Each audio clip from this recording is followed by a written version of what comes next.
Okay, so now we've turned the foam roller in a vertical line on the mat, and Laleh is going to carefully sit on the very end of the roller.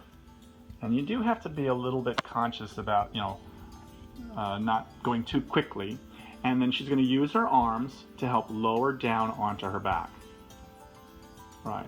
Now, usually when you lower down, you might find that you were too far away from the end of the roller, so your head may not be on the mat. If so, you want to scoot down. You want to make sure your head is supported on the foam roller. Good. And then she's down all the way to the sacrum. Her legs are fairly wide apart to start.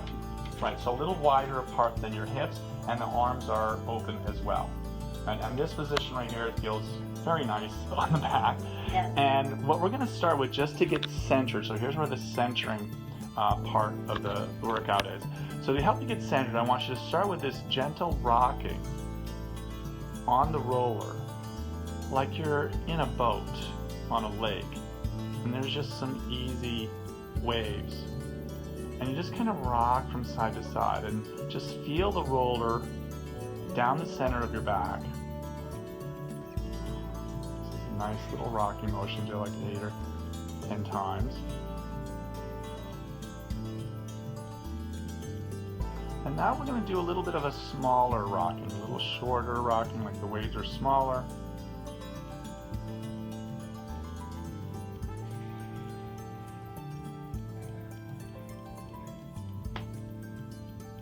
And then do even smaller still. So there's just a little bit of rocking from side to side, like.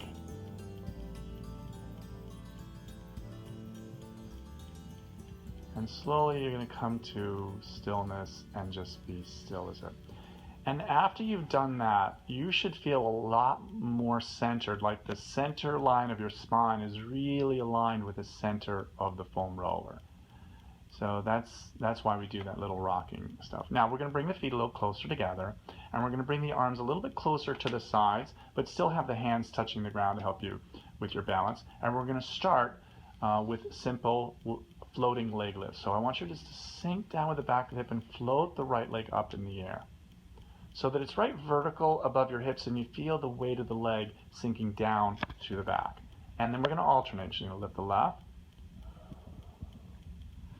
Now incorporate the breathing, lift it and hold it for just a little while, hold it up, just take a moment there, right, to feel the weight sinking through the back, and then change. Exhale and float. So these are a little different from our knee folds or knees to chest. This is just a floating leg lift, and pause and then change.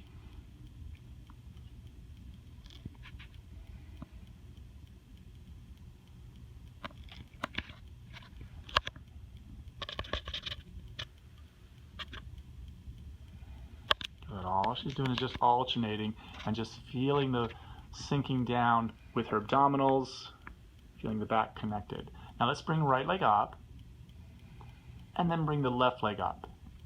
Good. And then bend the knees into what we call tabletop. Good. A little bit more. So now this is becoming a little bit more of a core exercise, just holding the legs in this position. And now she's going to do toe touches. She's going to lower her right leg till the right toe touches, and then draw on the belly and bring it back and alternate. So this is not only using centering and balance technique, but she's also working her core. Making sure that her shoulders don't hunch up and that her back doesn't arch.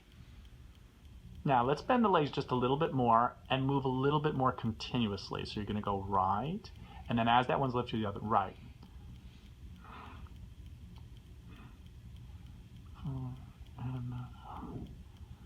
6, 7, 8 more, and 1, 2, 3, 4, and 5, 6, 7, 8. Good. Now she can do both legs. This is a lot more challenging. I want you to bend your knees even more, so you're touching a little bit closer to your hips. See if you can lower both toes, keeping your back flat and your stomach in. Touch lightly and come back. Now if going down that far you feel a big arch in your back, or it's just not comfortable, then just don't go down that far and maybe just skip it. Maybe the single leg work was enough. We're just going to do 4, so just going to do a couple more. This is just to connect deeper into the abdominals. Exhaling, feel the lower abdominals helping bring those legs up one more time. And good. And she sets the feet down and widens them apart for a nice comfortable position. Now we're going to do the arms. Let me pause for a little bit.